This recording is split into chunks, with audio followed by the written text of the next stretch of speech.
I can see it from their perspective as well. I can empathize why. Player itu ternyata lebih milih main ke tim lain terus. Okay. Well, the most important thing is just GI, right? Of course.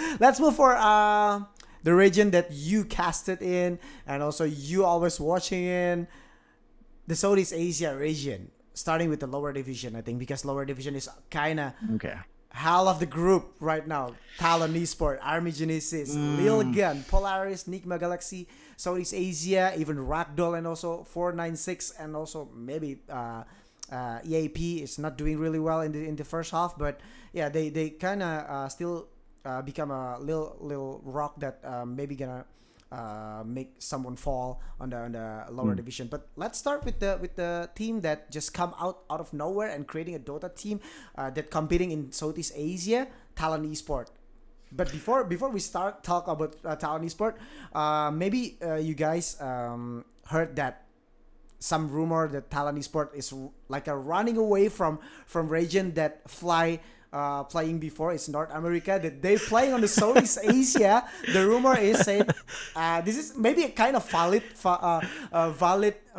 statement, because the situation is all the players cannot go into North America, so that's why Fly the one that fly to Southeast Asia. That's why, guys. So Fly is not running away, guys. Okay. Okay, so I don't think they'd be able to play in North America as well, because the region rules, right? Like you have to be majority from like 3 players from the region, 2 from outside. I think is the max you can go for. Same goes with Southeast Asia, 3 players from the region, which is why Ragdoll's okay, right? Like they've got 3 Malaysian players and 2 Chinese players, so you do have to have people from there. And because so I can tell the story a bit. So I know Talon's story, right? Like I know the stack was originally Mikoto, Hyde, who was it? Mikoto, Hyde, Gabby, Ponlo, Death. Right, I can say that now because the stack's gone. That was the original stack before they were picked up by Talon. Then Ponlo went to the US. That was dropped.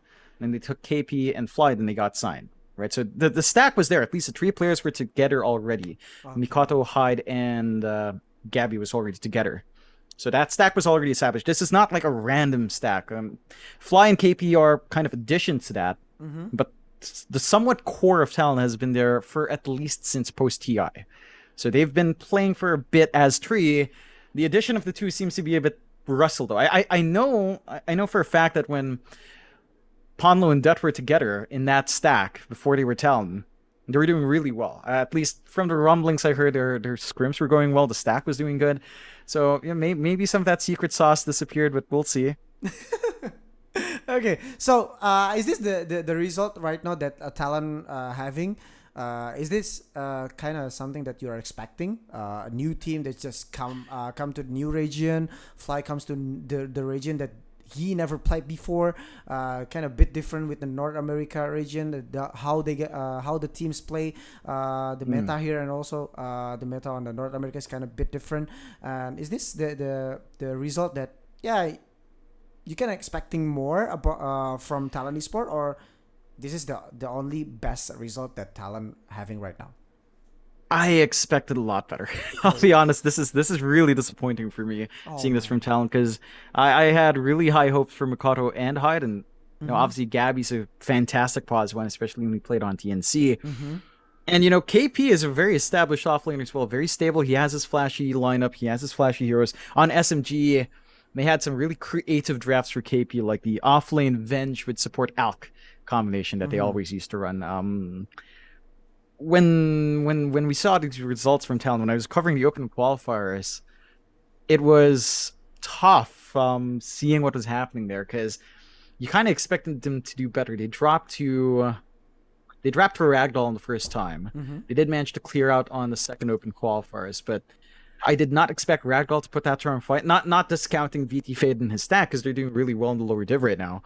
But I just expected on paper that Talon would fare a lot better individually. Maybe not as a team, because again, Fly and KP coming in kind of messed up the dynamics. But individually, Gabby, Mikado High. Those are big names. Those are highly ranked players of course. who've been playing for years, and I think we expected more from them.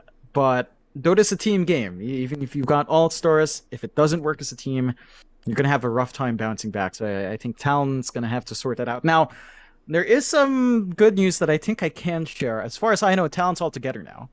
They're not in the Philippines as originally planned. I think they were planning Philippines initially, but they're in Thailand now, at least. So I know this season the second half might be better, but it's gonna have to be a lot better for them. And it's not just down to them. I think they're gonna have to hope that their opponents in say NGX and then Polaris start to drop some games as well while they're winning, so they have a shot for that Div 1. So we'll have to see, but at the least I believe all of them are together now. So if they can work on those team dynamics in the team house and kind of bond together now. Yep. The last story that Brando, the manager of Talon Esports, share with all the community in Indonesia. Mikoto and Hyde is already on the bootcamp right now. So I think we're expecting more a good result, I think, from Talon Esports. But I think the best option that they have right now is just stay on the lower division, right? I think it's kind of hard to expecting they have some miracle runs that make them go to the upper division, right, John? Yeah, it's hard to see it. I think NGX and Polaris have to drop some really ridiculous games. Yes. For them to have that hope coming up, because they're both 4-0. It's the same situation with NA where, with Quincy and with Undying, it's hard to see them not going to the major. Same here. It's hard to not see NGX and Polaris going up.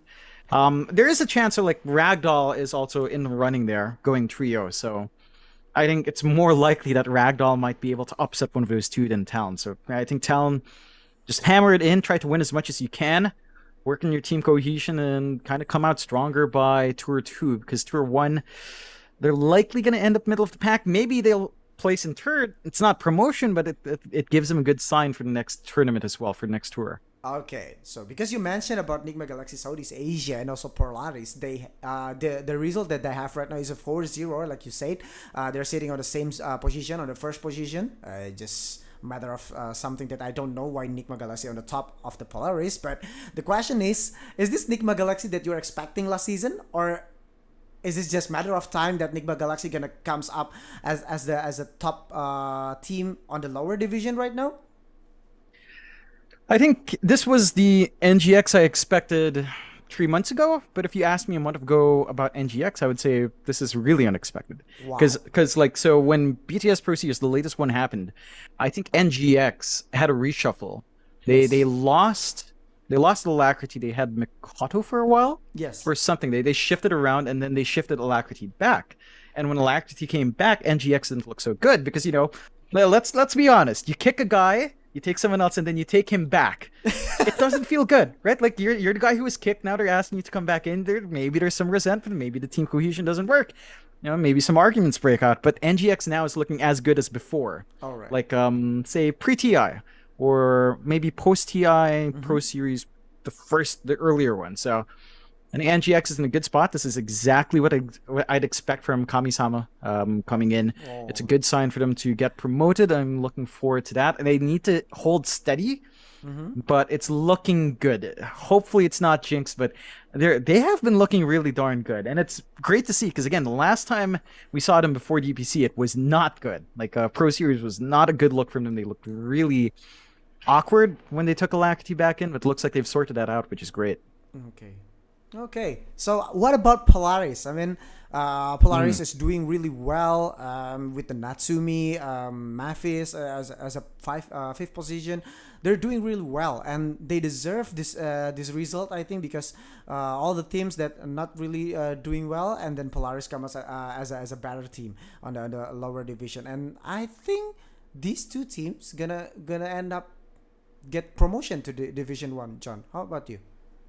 For sure. I think Polaris has been a really strong story as well, because this was old Omega, right? Like old Smart Omega. They were the ones in the old team in Div 1, and they're proving point that they'll get back to that position. Sure, maybe their Div 1 run wasn't the best, but they're still really strong, and the name changes they've had really helped out. Natsumi didn't ride the train because he already had a weeb name, but Mac to Lelouch, Boomy to Force, Nico to Force, Boomy to Savius, CML to Mavis. It all kind of gave them power when the Pro Series kicked off. You could see that power going. I do have to say I'm slightly worried about Polaris in the second half because a lot of them are directly affected by the typhoon that just came by, right? So they are a Cebu-based team, and that region in the Philippines in the middle, the Visayas region in the middle, was directly hit by that typhoon.